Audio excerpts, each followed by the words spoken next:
He's also had quite a lot of experience as an advisor in the Foreign and Commonwealth Office for former Foreign Secretary Jack Straw and also Margaret Bennett. He was also the economist, so are you good with statistics and numbers as well?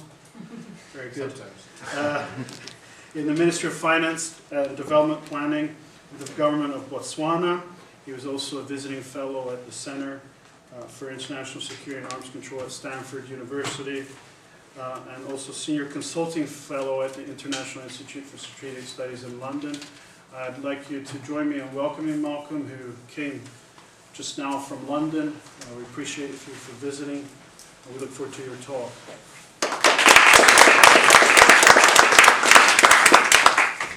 Well, thanks very much for that introduction, and thanks for coming along. As Sergio has been telling you, I've had a very perhaps confusing career going from peace studies at Bradford to war studies at King's via the Foreign Office, which is probably a bit nearer the latter than the former. But it's been fun, and I've had the privilege of looking at issues of UK defence policy both as an academic, an analyst from outside, but also from inside the system, and now at RUSI, which I guess is a sort of a quasi-insider think tank where we get involved a lot with government, and we're located in Whitehall and talk to people in the MOD and Foreign Office and so on a very regular basis. And what the danger of these talks is always you pick the title months in advance and then it becomes totally inappropriate by the time you turn up. But UK defence in a time of austerity is still a pretty appropriate title. If you look at the newspapers today, the Bank of England forecasting some of the worst economic performance for the UK over the next 2 or 3 years that there's ever been, one of the most pessimistic Bank of England reports on the economy there's ever been. So no sign of the UK getting out of the recession which started back in 2008. And that's really a very important starting point for any discussion on defence, or indeed any of the public services which the UK government's involved in. But before getting on to what's happening now, I thought it might be just useful to make some broader remarks about UK defence budgeting, UK defence policy, and we start with throwing out the proposition for discussion that in many ways the biggest puzzle about UK defence is not that it spends so little on defence, but it spends so much in the period since World War II. The UK has the largest defence budget in NATO Europe in absolute terms, in total. And at the moment, the UK is probably got depending how you do the numbers, probably got the 4th largest defence budget in the world. The United States, maybe half total global military spending, right up at the top, much, much larger, much more capable than any other country. China coming up pretty quickly, but still maybe a 1/5 of the American defence budget, but rising sharply as its economy grows. Russia, just probably, depending how you do the numbers, the Russian defence budget has probably overtaken the British defence budget, but only in the last couple of years. And then the UK, the 4th largest military spender in the world, now clearly ahead of France, and again, depending how you do the numbers, almost certainly ahead of countries like Japan and India, which trail behind. And in addition to that big absolute budget, the UK also spends more of its national income in defence than any other NATO European state. Last year, the UK spent 2.6% of its national income, a lot less than it did during the Cold War, but it's still one of only 2 countries last year, I think along with Greece, which spent 2% of their national income or more in defence, and Greece isn't going to be doing that for much longer given the extent of the spending cuts they're carrying out.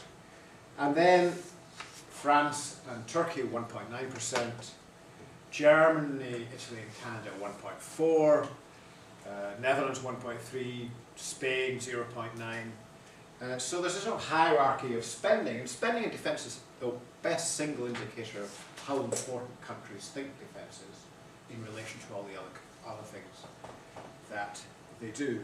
By contrast, the United States last year spent 4.8% of its national income in defence, almost twice as much as the UK did, just as we in the UK did almost twice as much, spent almost twice as much in defence as Germany and Italy did. And I think one useful entry point into the discussion about UK defence policy is just to ask why this is. Why is it, and this is not a new pattern, it's the same pattern of spending as you'd have in the 50s or 70s or the 90s. It's pretty consistent within NATO. Try to answer, I mean, there are different explanations, there's no one single explanation, so I'll put forward my explanation and we can discuss whether you think it's right. One explanation might be that the UK is particularly threatened, that compared with other NATO countries, we have particular vulnerabilities or particular economic interests, which others don't have to the same extent. We're a maritime country, we're an island, unlike our continental neighbours. So maybe we're more reliant on maritime trade, and that's why we spend more on defence. I'm a little bit sceptical about that. Those countries which rely most on imports of fossil fuels, unlike ourselves, who have been a major oil producer for quite some time, countries like Germany, Italy, or indeed Japan, who rely more on imports of oil, don't spend more on defence, certainly don't spend more on navies than we do. We spend more on navies, on our navy compared with others. Certainly since the end of the Cold War, our national territory, our core national territory in these islands is safer from conventional attack than it's ever been in its history, as indeed is the rest of Western Europe, though maybe Turkey might be put in a separate category there. That sort of, it's hard to make that argument about a special British interest in relation to the particularly high contribution we made to the recent wars in Iraq and Afghanistan, where the UK had by far the biggest European contribution to those wars. The United States, obviously the biggest Western contribution to the UK, behind that and well ahead of anybody else. Some people might make particular arguments in relation to Afghanistan because of the UK's special relationship with Pakistan, a large number of people with Pakistani links in the UK, which other European countries don't have to the same extent, so perhaps you could make an argument there. But what I would argue is the explanations for the UK doing more than its allies lie mainly in its relationships with those allies rather than its particular threat environment, or where it is, or the threats it feels from potential adversaries, most of whom certainly since the 70s are shared problems which we share with our European allies. And really that explanation about our relationship with our allies takes us back to the post-war settlement, what happened after World War II. We've had a long peace in Europe since the end of World War II, first the Cold War and then the period since then. And the post-war security settlement, which started in the late 40s and was solidified in the 1950s, really allocated, I mean, this is not meant to suggest one single authority doing it, but the main countries in the Western Alliance, the US-led Western Alliance in Europe, and also I think to a large extent in Asia, were allocated or took on roles in relation to each other, in relation to common provision of security, which have remained largely unchanged since then, for 60 years, remarkably unchanged. Central, of course, has been the role of the United States in Europe and in East Asia, where it set up multilateral security organization in Europe, bilateral security ties in East Asia, learning its own experience of 2 world wars, which it ended up being pulled into wars, which it tried initially to stay out of. So it had a large forward security presence, security guarantees, and so on. And part of the, so in a way, the explanation for why the Americans do so much more is partly because the Americans are the only really truly global power in all this, because they have to maintain military superiority, or at least parity with potential superpower rivals, but they also have to maintain a large global military presence in Asia and Europe and elsewhere.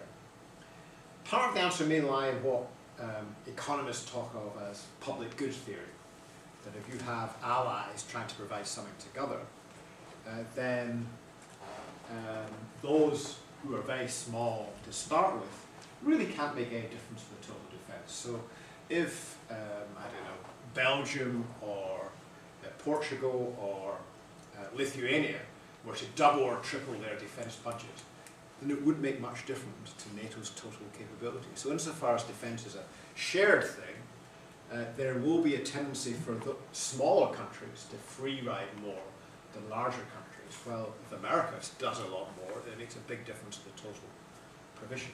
The UK is somewhere in the middle of that discussion. And that helps to explain actually the puzzle of why those countries in NATO who worry most about Russia, the Baltic states, most of all, but to some extent Poland, actually don't spend any more in defence than their others.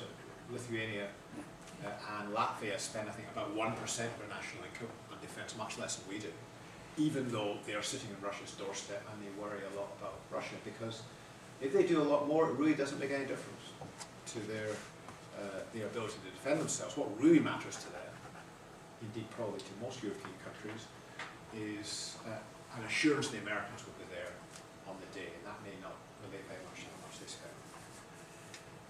But for the UK, what's most important, I think, is the different roles which the middle powers which emerged after World War II took on. And in particular, the different experience between the UK and France on the one hand, and Italy and West Germany on the other.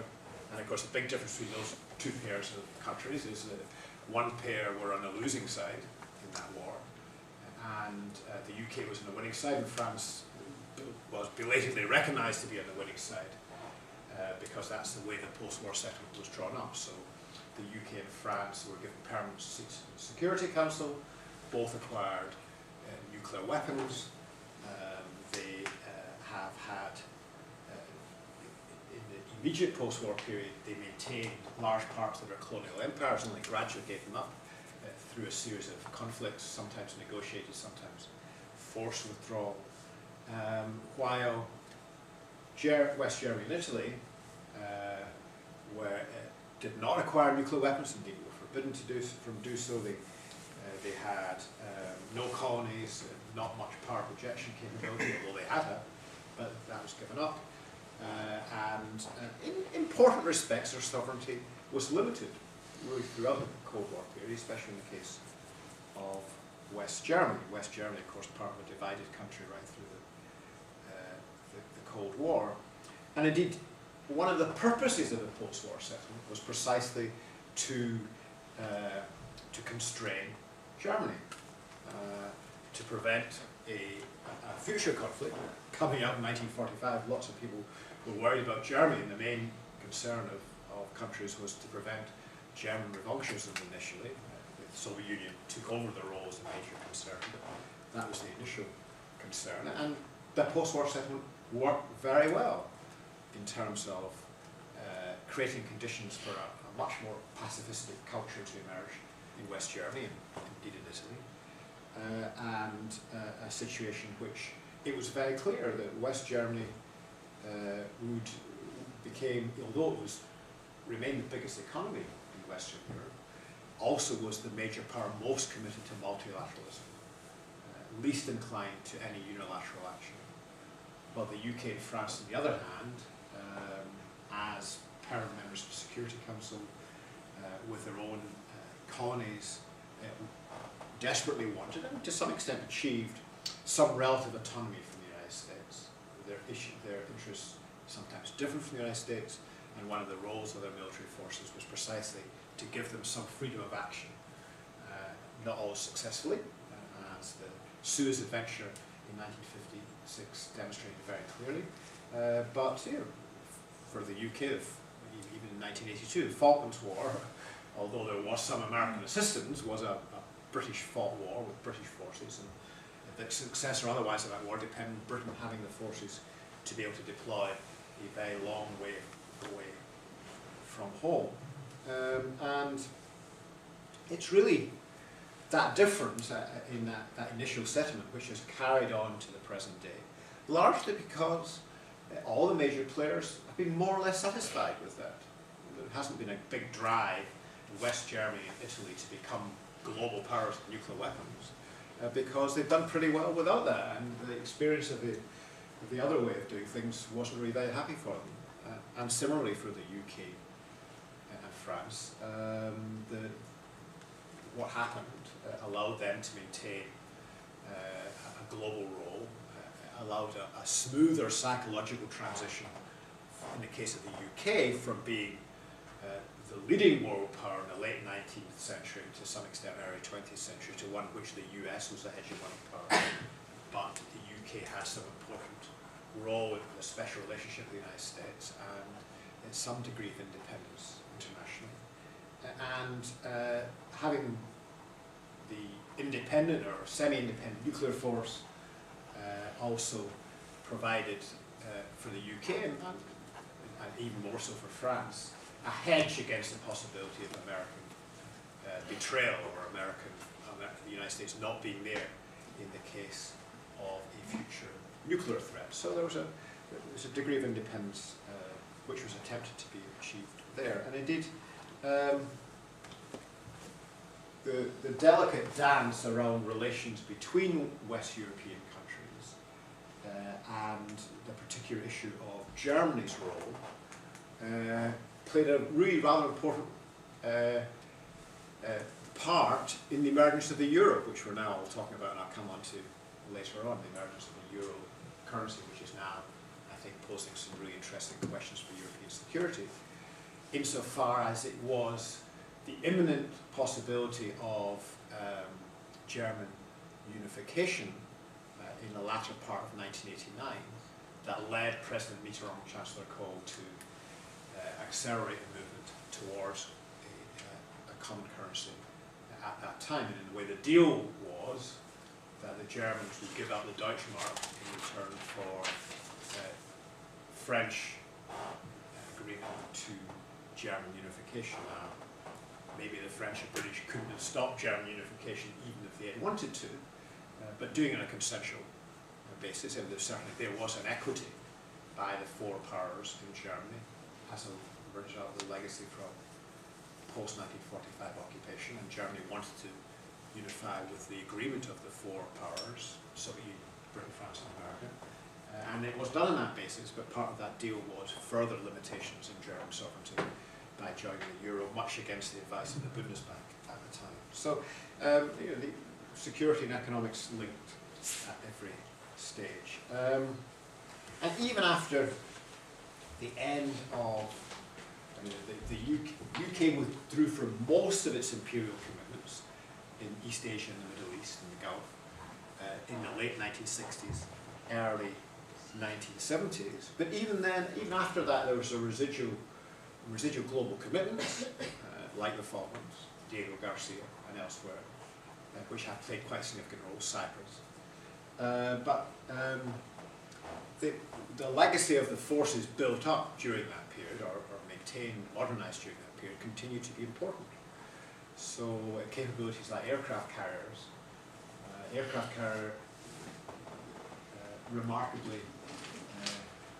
capabilities remarkably good at surviving.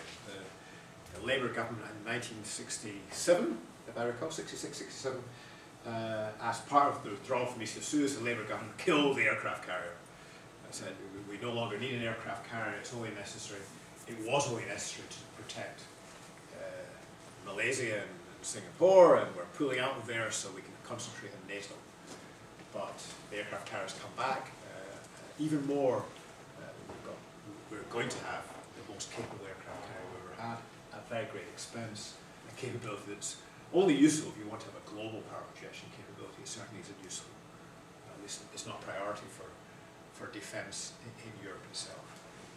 So the UK and I think France also have consciously gone out to maintain capabilities to project power at great distance outside Europe, certainly to the Middle East, arguably even further afield, and that distinguishes those from other powers and also adds to the expense of their military forces. And they say, I think it's one of them, and that pattern of more global commitment, which is seen in capabilities, it's also seen in operations. That if you look at the 20-year period between the end of East of Suez, 1971, and the end of the Cold War in 1990, the UK was involved in very few military operations which were directly related to its unique national interest. The two main things which the UK armed forces were involved in those 2 decades were, on the one hand, the Falklands War, which was the British war, because nobody else was interested in the Falklands apart from ourselves in our alliance relationships, and NATO doesn't cover the South Atlantic, it's a North Atlantic Treaty Organisation. And secondly, of course, the large and continuing deployment of the British Army in Northern Ireland. Again, a purely British responsibility. But there were big coalition operations. The main role of the coalition was deterrence of the Soviet Union through NATO in Europe, and luckily that never escalated to real war. By contrast, in the 2 decades since the end of the Cold War, since 1990, UK forces have been deployed again and again in coalition operations, in which we have played a significant part, but a junior part, in US-led operations in former Yugoslavia, Bosnia, and then most on a larger scale in Kosovo, and then in Iraq several times, right at the beginning of the post-Cold War period in 1991, then a no-fly zone in Iraq in the 90s, and then the invasion of Iraq in 2003, subsequent stabilization mission there, and then Afghanistan again after 9/11, and most particularly for the UK after 2006, which we've had the biggest military deployment there really we've had since the Korean War, certainly in terms of a sustained commitment. So again and again, we're deploying our forces since the end of the Cold War, and in most of those cases as part of a coalition, not because these are particular British interests, but because they're seen as shared interests with the United States and indeed with our NATO European partners. So that, explaining that might help us understand our puzzle as well. And it's fair to say that most of those operations, Iraq may be a partial exception, but most of those military operations, at least initially, there was wide support amongst the UK political elite, party leadership, for all those operations, and indeed continues to be. That contrast with some of our West European neighbours, where West Germany and Italy, or Germany and Italy rather, post-Cold War, continue to be much more reluctant to get involved in kinetic military operations.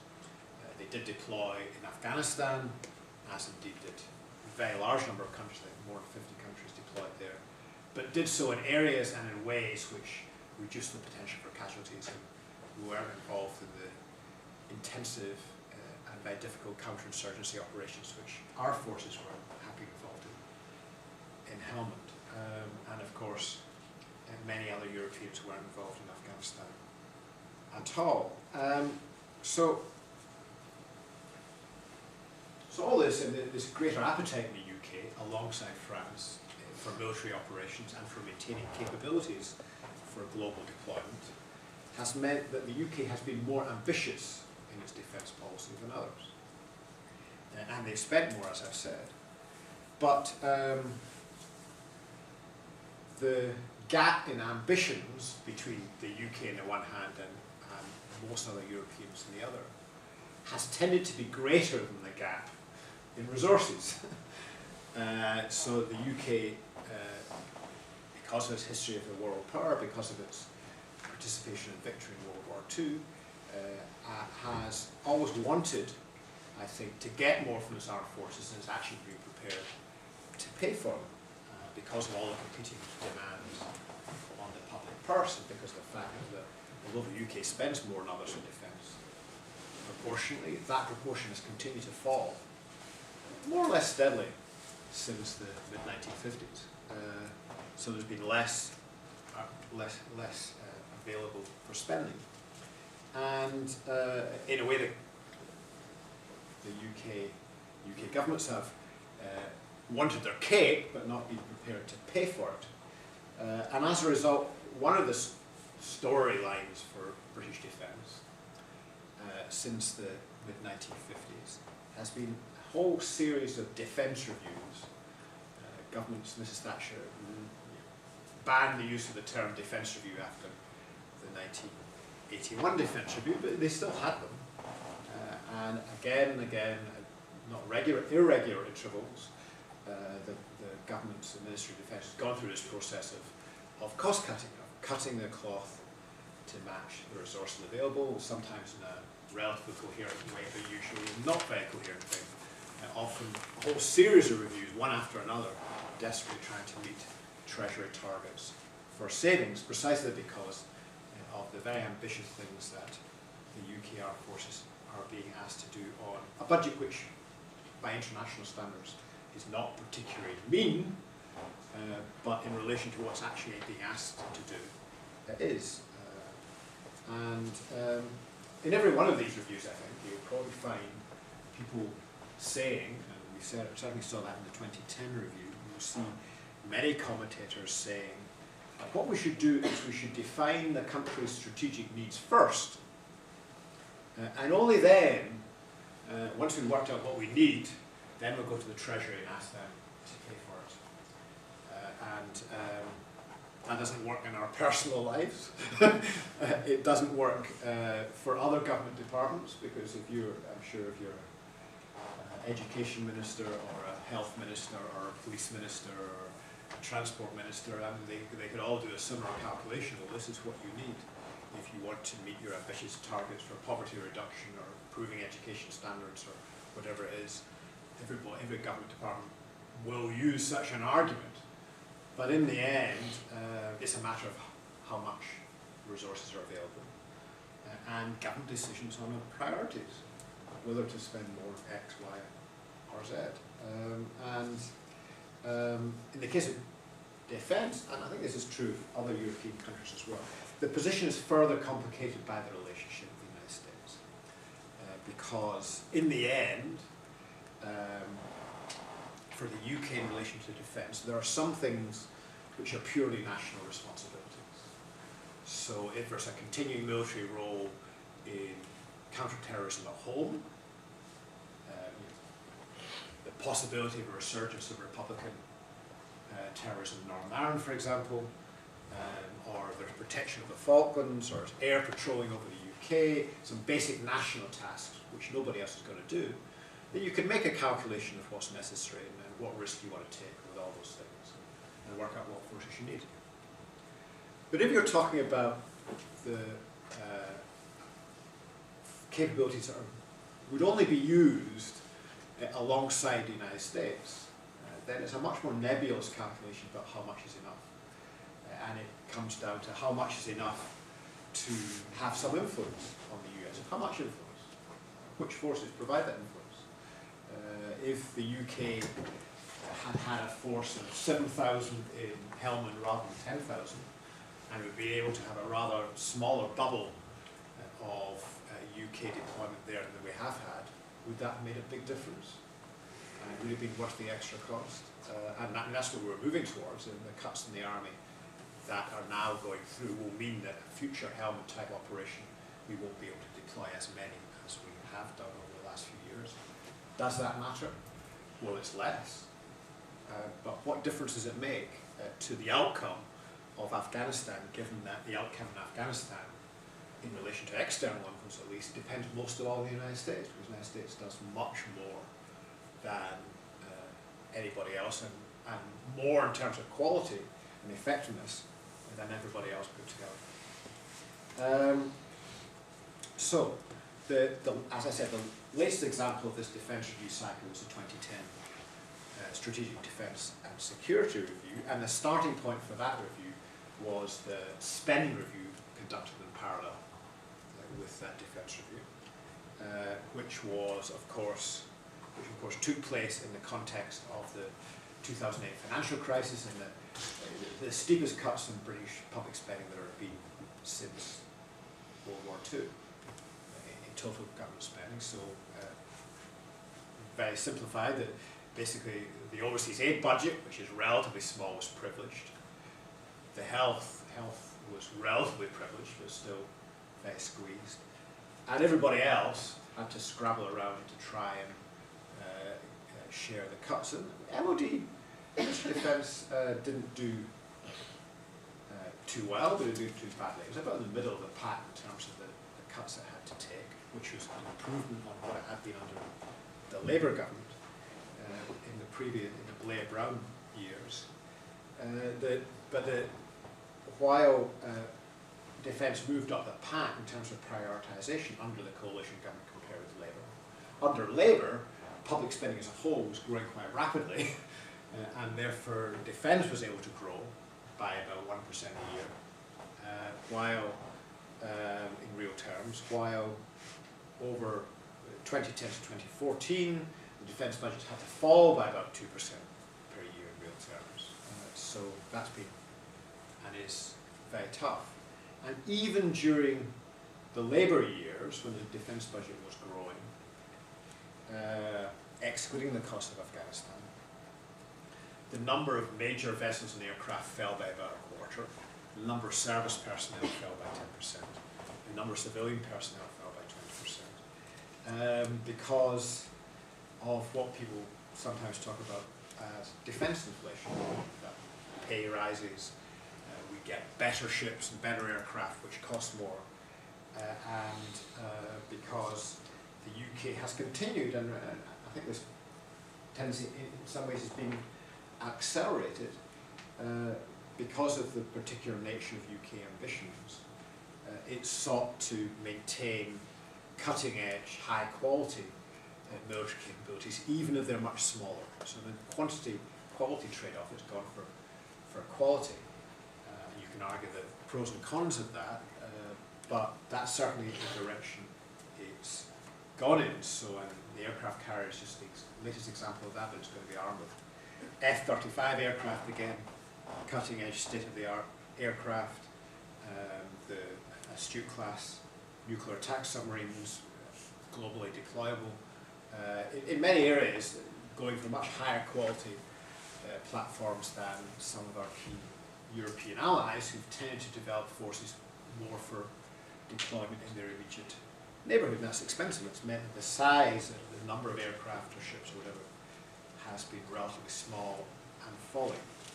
And the end of the Cold War made some difference, I think, to the rate at which costs rose, because there wasn't that intense competition with a peer power.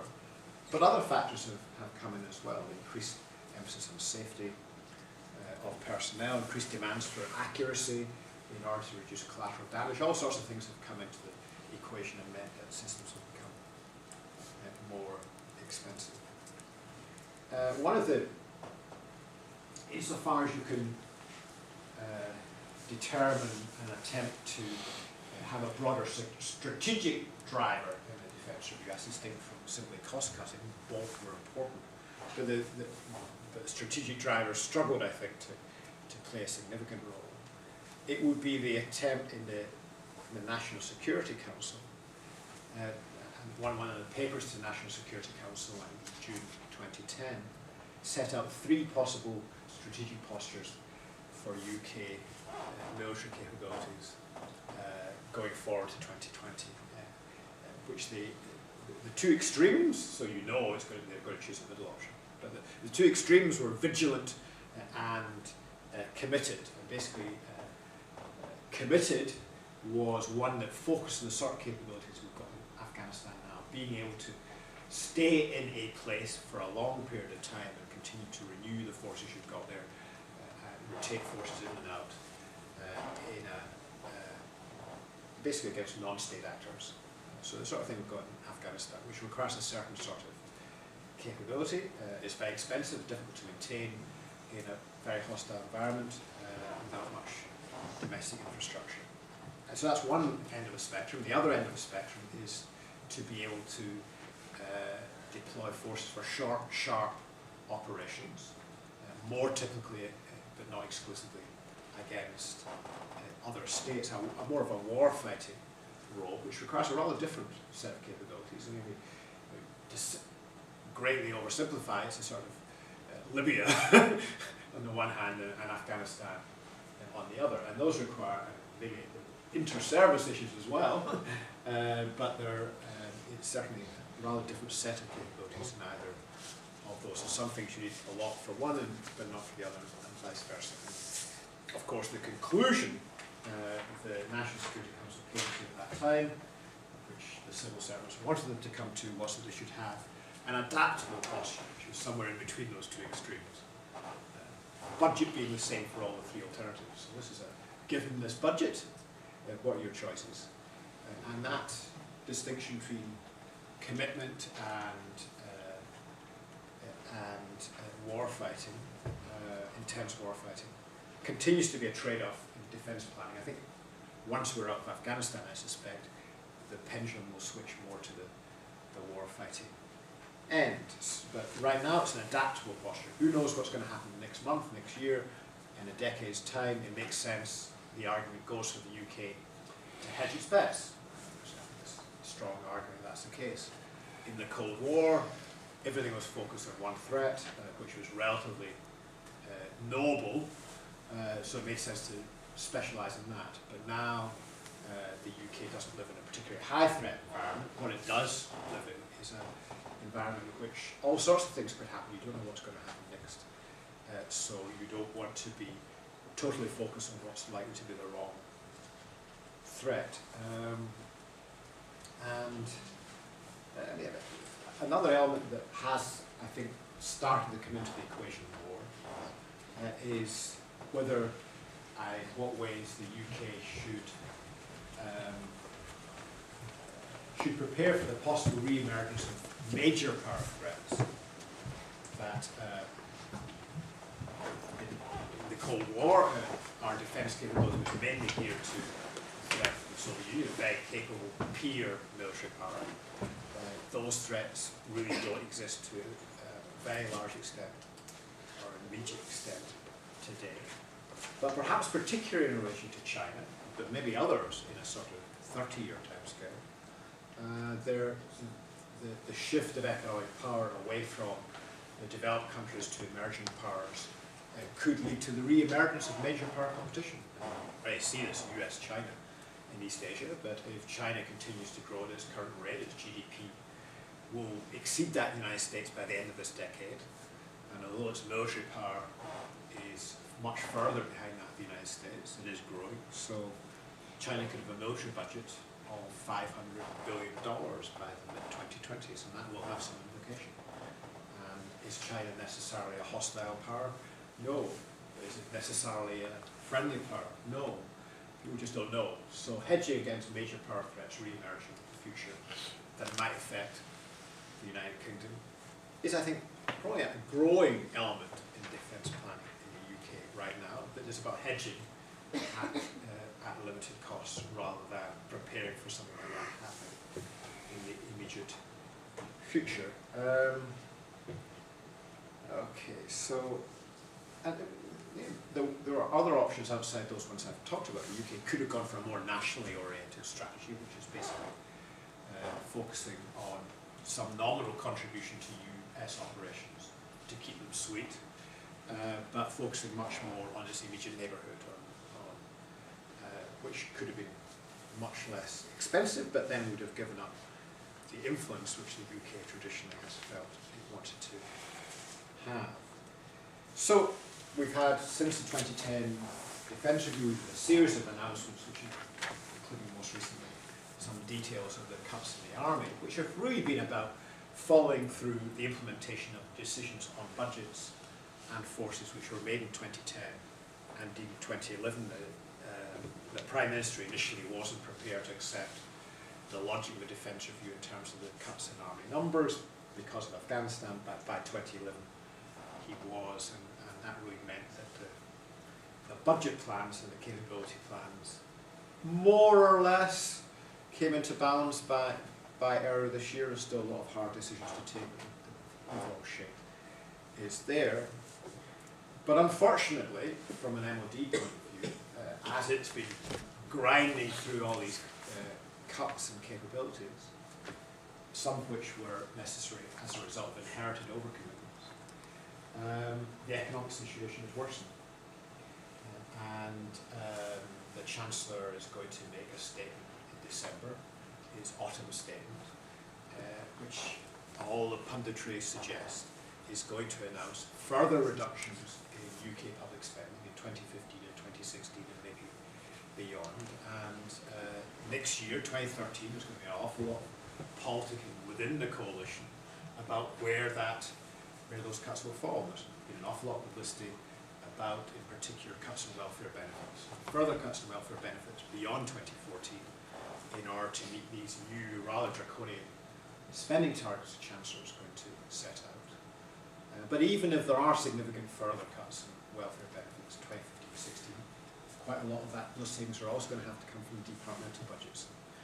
It's another discussion about what that means for health and education and everybody else, but it will, I think, also have some implications for defence, because right now, the Ministry of Defence is assuming that after the cuts from now until 2014, the MOD will reach a sunlit upland in which real spending in defence will grow every year, modestly, but it will grow every year from 2014 right up until 2020 and beyond. It's planning the size of its army and the kit it buys and so on that basis. And it certainly seems to me that that's pretty unlikely.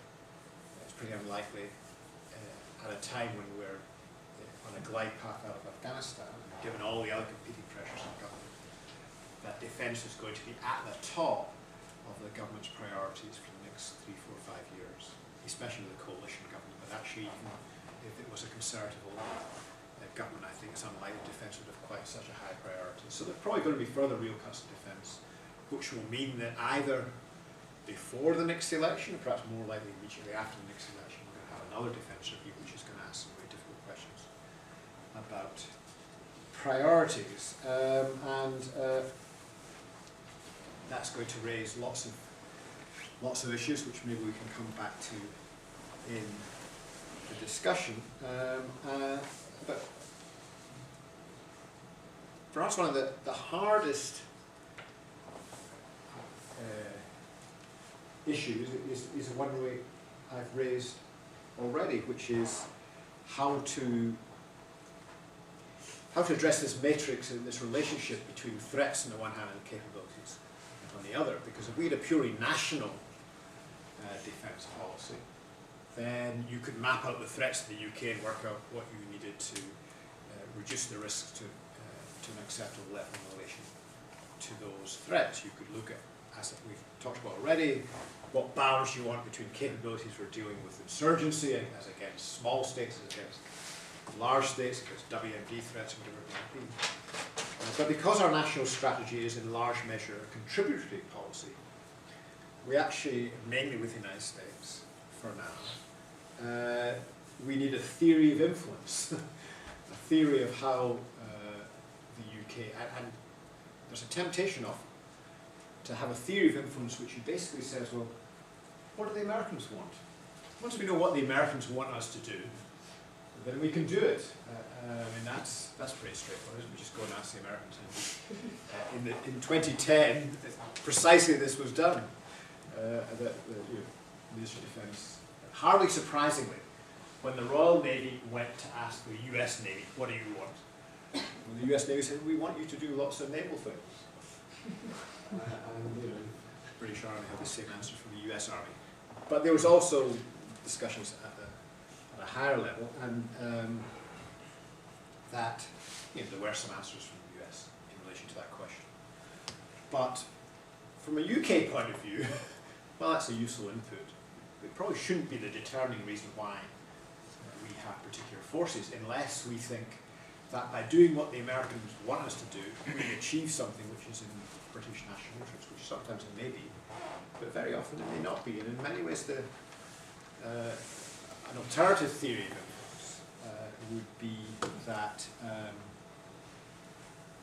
what the UK wants to be able to do through its use of forces in situations in which the Americans are also involved in some way is to change what the Americans do, to get the Americans to do something they would not otherwise do, which the UK wants them to do, and which is rather more complicated. But I'm going to give you a couple of examples of the ways in which I think that probably happened. One, perhaps the more straightforward one, is Libya, where I think without the UK and France pushing rather hard for action in the UN Security Council and military action by NATO to protect Benghazi and to roll back Gaddafi, I don't think the Americans were in a position to go for that by themselves. I think if UK and France said we don't like this, it probably wouldn't have happened. And the Arab states were very important as well. But I think the UK and France working together really made a difference in that. And they did that partly because the UK and France were significant military powers and had something to contribute of their own, albeit not enough to do it by themselves. But they played a pretty leading role, especially in combat missions, as indeed did other European countries. So that's one example where Britain made a difference, I think. You can also argue whether it's the right thing to do, but certainly in terms of a theory of influence, I think there was some influence there. Another example would be Afghanistan, where the UK took in retrospect, the very risky decision to make a large-scale deployment in Helmand in 2006, at a time when the Americans were not interested in Afghanistan. They were focusing in Iraq. They were not reinforcing Afghanistan themselves. And the UK pushed this idea of extending NATO's remit in Afghanistan and deploying lots of European forces, Canadian forces throughout the country, 2006, 2007. And we took on one of the most dangerous provinces by ourselves, more or less. We got some help from Danes and Estonians, but mainly ourselves, and the Canadians went to Canada. And very heavy casualties as a result of that commitment. And the UK, I wouldn't say it was overwhelmed, but it was pretty stretched in those initial years. And really things turned around most of all when the US Marines arrived and the size of the NATO presence in Helmand shot up very substantially. Now, that was an attempt by the UK, I would argue, people involved in the operation would argue. That was an attempt to, I would say, force the American hand, but almost embarrass the Americans to get more involved in Afghanistan than they had been, because the UK felt it was important to stabilise Afghanistan. So that's, the UK, to the extent the UK did have some influence of that sort, it was because the UK was able to deploy a significant force to Helmand, as I say, in a way that is a good illustration of the dangers of trying to trigger American engagement through the use of your forces, because in that particular case it left our forces very exposed, because we simply didn't have the forces that were necessary in Helmand at the time. But I think it is an example of influence which illustrates a theory of influence precisely because the Americans aren't interested. So it's a complementary rather than a supplementary theory of influence. It's not how to make a difference in the Americans because you want to do something which they don't really want to do as much as you do, rather than because you just come in behind them and add in something extra where maybe you have less influence on the outcome. But that's about coalition operations, how you have influence in coalition operations.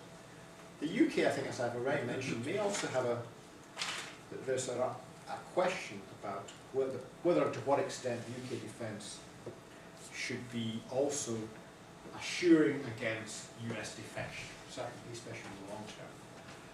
There's some discussion, which I think is overstated, about a US pivot, a US reallocation of forces to Asia away from Europe. And And therefore, one of the arguments which is often made in NATO is, well, Europeans need to do more because you're not sure the Americans are going to be around. And therefore, you might one day do less on your own, so you better pull your finger and spend more on defence. I don't think it's a particularly convincing argument. But it might be, you never know. And that's certainly why the UK has an independent nuclear force. All sorts of historical reasons, but in terms of a strategic rationale, it's about sometimes the US nuclear umbrella might not be seen as credible. It might not be there, so the UK and France need to keep, because the US might not be willing to risk New York crudely. But it also applies to conventional forces.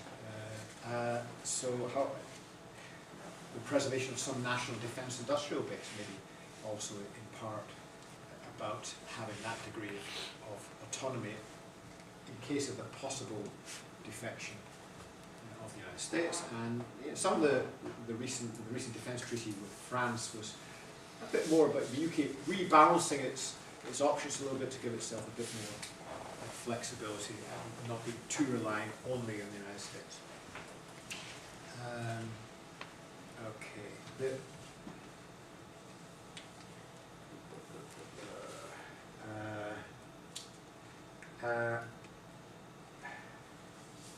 Let me just try and bring this to a conclusion.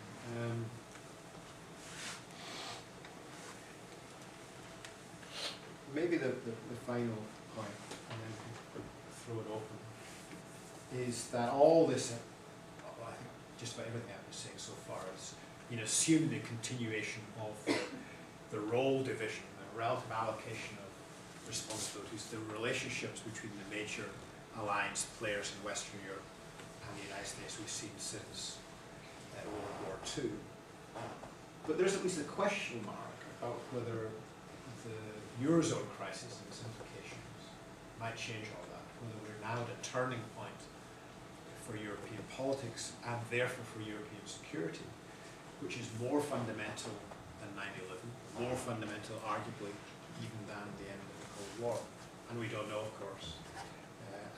But my view would be that the status quo is not an option, that either the Eurozone crisis will lead to a much greater centralization of economic decision-making and political authority in the Eurozone, or the Euro will disintegrate. I don't see a way which allows you to maintain the Euro with most of its current membership without much greater sovereignty sharing. And that in turn I think is likely, maybe not initially, but I think it's likely to lead to much greater political centralization. The German foreign minister and other European foreign ministers have proposed either an elected European president or a directly elected European president or one indirectly elected by the European Parliament rather than one appointed by governments. And that would be a profound change in European politics. For the UK, what is very clear is that the UK will not be part of such an arrangement.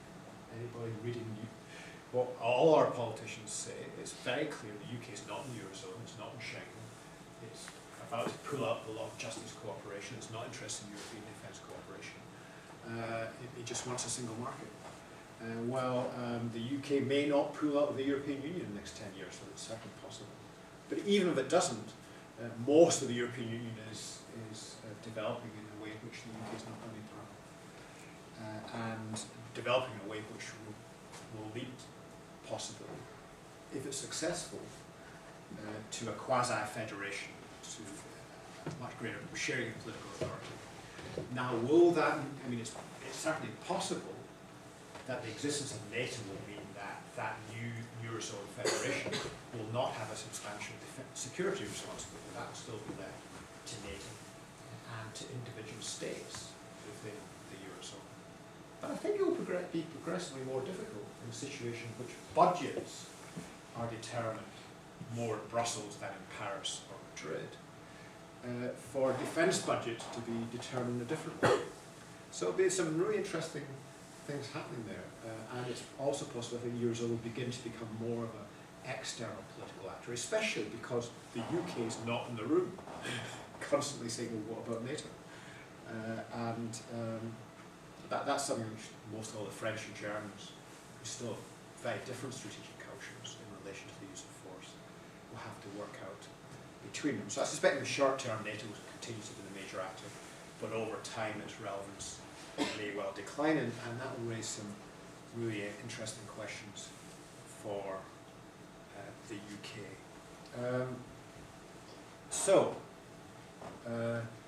But I don't know the answer to those questions, and in the end I think those sort of developments will make a difference. What will maybe make more of a difference is whether there are external strategic shocks in which military force is relevant. A 9/11 for Europe. And until such a threat emerges, and we all hope it doesn't, then the tendency in most European states will be to settle for the devil they know and not change things radically. And as long as they can rely on the Americans to tackle big problems as they arise, then they won't have to engage in them too much with all the political problems that's involved. So here, we are in a situation in which the size of UK armed forces is going to continue to fall. Military capabilities, numerically at least, are going to become less. And there will be a question in particular parts of our capabilities about whether we are falling below what some people would call a critical mass of capabilities, by which I mean one where our armed forces either lose the ability to recover capabilities they might need if new threats emerge, or they lose the capability for autonomous operations independent of allies, which they previously had, and in some cases they're important, like with the Falklands. Or indeed they become so small that their ability to shape American actions, as I would argue we have done in Libya and Afghanistan, no longer exists to the same extent. The UK is still the world's #4 military power, and in terms of ability to project military power globally, it's probably higher than #4. But more risks are being taken with its ability to maintain what it's been able to do with its military force in the past.